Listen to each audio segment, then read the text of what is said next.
Indian సినిమాలో ఎప్పుడైనా limit పాటిస్తూ వచ్చింది. ఎంతటి విధ్వంసమైనా ఒక వరకు మాత్రమే తెరపై చూపించాలి గానీ, ఆ పరిమితుల మించి చూపిస్తే మలయాళం మూవీ కూడా మార్కు. ఇది ఉన్ని ముకుందన్ హీరోగా అయితే, ఆసిఫ్ డైరెక్షన్‌లో అయితే ఈ మూవీ వచ్చింది. గత వారంలో అయితే ఇది హిందీ, మలయాళ వర్షన్‌లో విడుదలై భారీ కలెక్షన్‌తో అయితే దూసుకుపోతుంది. సో, ఈరోజు వీడియోలో ఈ మూవీ స్టోరీ అయితే తెలుసుకుందాం. సో, ఎలా ఉంది మ్యూజిక్ పరంగా, టెక్నికల్ పరంగా. సో, వీడియోని ఎవరైతే కొత్తవారు చూస్తున్నారో మూవీ స్టోరీస్ కోసం మన ఛానల్ తప్పకుండా సబ్స్క్రైబ్ అయితే చేసుకోండి. ఇక కథలోకి వెళ్ళిపోతే జార్జ్, అతని సవితి తమ్ముడు మార్కో మాఫియా సిండికేట్ హెడ్స్గా అయితే వ్యవహరిస్తుంటాడు. జార్జ్ అసలు తమ్ముడైన విక్టర్ను కొందరు అత్యంత క్రూరంగా అయితే చంపేస్తారు. వాళ్ళని మార్క్ ఎలా పట్టుకున్నాడో, ఆ పగ తీర్చుకోవడం మార్క్ కుటుంబానికి ఎలా ఎఫెక్ట్ చేసింది అనేదే మార్క్ మూవీ స్టోరీ. ఇక యాక్టర్స్ విషయానికి వస్తే ఉన్ని ముకుందన్ అయితే మాస్ హీరోగా ఇప్పటికే చూసాం. అందువల్ల అతడు ఏ స్థాయిలో యాక్షన్ సీన్స్ చేసినా మామూలుగానే అనిపిస్తాయి. అందరికంటే మంచి ఎలివేషన్ వచ్చింది మాత్రం సిద్దికే. సో, కబీర్ జోషన్ సింగ్లు మాత్రమే వీళ్ళ పాత్రలను ప్రజెంట్ చేసిన తీరైతే ఎక్సలెంట్ ఉంది. ముఖ్యంగా కబీర్ జోహన్ సింగ్ కెరియర్లో జిల్ తర్వాత అతడి బాడీ లాంగ్వేజ్ను సరిగ్గా వినియోగించే సినిమా ఇదే అని చెప్పొచ్చు. ఎందుకంటే జగదీష్ అభిమన్యు విలనిజాన్ని ఎలివేట్ చేసిన విధానం కూడా చాలా బాగుంది. ఇక మిగతా పాత్రలు కేవలం 2 డైలాగులు, ఒక డస్ సీన్‌కి పరిమితం అయిపోయాయనే చెప్పాలి. ఇక టెక్నికల్ విషయానికి వస్తే కొలై కింగ్సన్ యాక్షన్ కొరియోగ్రఫీ గురించి ముందుగా చెప్పుకోవాలి.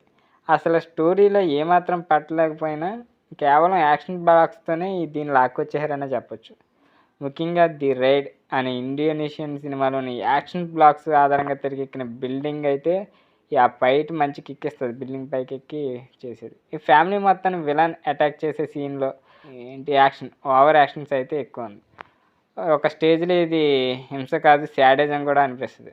ఇక ప్రెగ్నెన్సీ టైంలో అమ్మాయి కడుపుపై గుద్ది బిడ్డని చేతితో లాగేయడం, చిన్నపిల్లాడిని గ్యాస్ సిలిండర్తో కొట్టి చంపేయడం, ఇక తల్లి పాత్ర నోటిని 2 వేలుతో చీరేయడం వంటివి కొంచెం జుగుప్సకరంగా అయితే ఉంటాయి.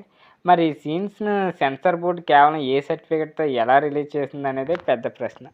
ఇక డైరెక్టర్ హనీఫ్ అసలు ఈ సీన్స్ అన్నీ ఎలా కంపోజ్ చేశాడనే దానికంటే యాక్టర్స్‌ని ఎలా ఒప్పించాడనేదే ఒక పెద్ద క్వెషన్‌గా మిగిలిపోద్ది. ఈ స్థాయి రక్తపాతం కొరియన్ బి గ్రేడ్ సినిమాల్లో ఇక 90s కాలం వరకు చూసాం. ఆ తర్వాత కూడా కొన్ని జపనీస్, రాంగ్ టర్న్, హీల్ సేవ్, ఐఎస్ వంటి హాలీవుడ్ సినిమాల్లో చూసాం. కానీ ఇండియన్ సినిమాలు ఈ స్థాయిలో రక్తపాతం కారడం ఇదే మొదటిసారి అని చెప్పాలి. ఇక ఈ యాక్షన్ బాక్స్‌ని కూడా మరీ ముఖ్యంగా ప్రీ క్లైమాక్స్ యాక్షన్ సీన్స్ అయితే ఆడియన్స్ ఇంకా చూడలేరు. ఎందుకంటే చాలా దారుణంగా ఉంటాయి. ఇక మ్యూజిక్ వచ్చేసి రవి బన్స్. ఇక చంద్ర సినిమాటోగ్రఫీ వర్క్ మాత్రం సూపర్ ఉందని చెప్పొచ్చు. అలాగే ప్రొడక్షన్ డిజైన్ కూడా బాగుంది. ఆర్ట్ వర్క్ కూడా చాలా వరకు యాక్షన్ బ్లాక్స్ రియలిస్టిక్‌గా అయితే ఉండేలా చేసింది. సో, ఈ హింసని ఆస్వాదించే స్థాయికి మన సమాజం ఇంకా రాలేదు. కానీ ఆ హింస నుండి హీరోయిజం లేదా స్టోరీ పరంగా ఎలివేట్ అయితే మాత్రం చాలామందికి నచ్చుద్ది. ఇంటెన్సిటీని అయితే ఎంజాయ్ చేస్తారు. మార్కోలో కూడా ఈ ఇంటెన్సిటీ కంటే హింస ఎక్కువైపోయింది. ఏదో హాలీవుడ్, కొరియన్ యాక్షన్ సినిమాల మోజులో మోతాదుగా కొన్ని యాక్షన్ సీన్స్ అయితే చేశారు. సో, ఎట్టకేలకు బాగా ఫైట్స్ ఎవరికైతే ఎక్కువ ఇష్టమో ఈ మూవీ వాళ్ళకైతే బాగా నచ్చుద్ది. సో, మరీ అంత వైలెన్స్ అవసరమా అనిపించేలా ఉంది. మరి చూద్దాం. సో, ఇది మీలో ఈ మూవీని ఎంతమంది చూసారో కింద కామెంట్ రూపంలో తెలియజేయండి. వీడియో నచ్చితే తప్పకుండా లైక్ చేయండి. ఇలాంటి movie reviews and movie updates కోసం మన ఛానల్ తప్పకుండా సబ్స్క్రైబ్ అయితే చేసుకోండి.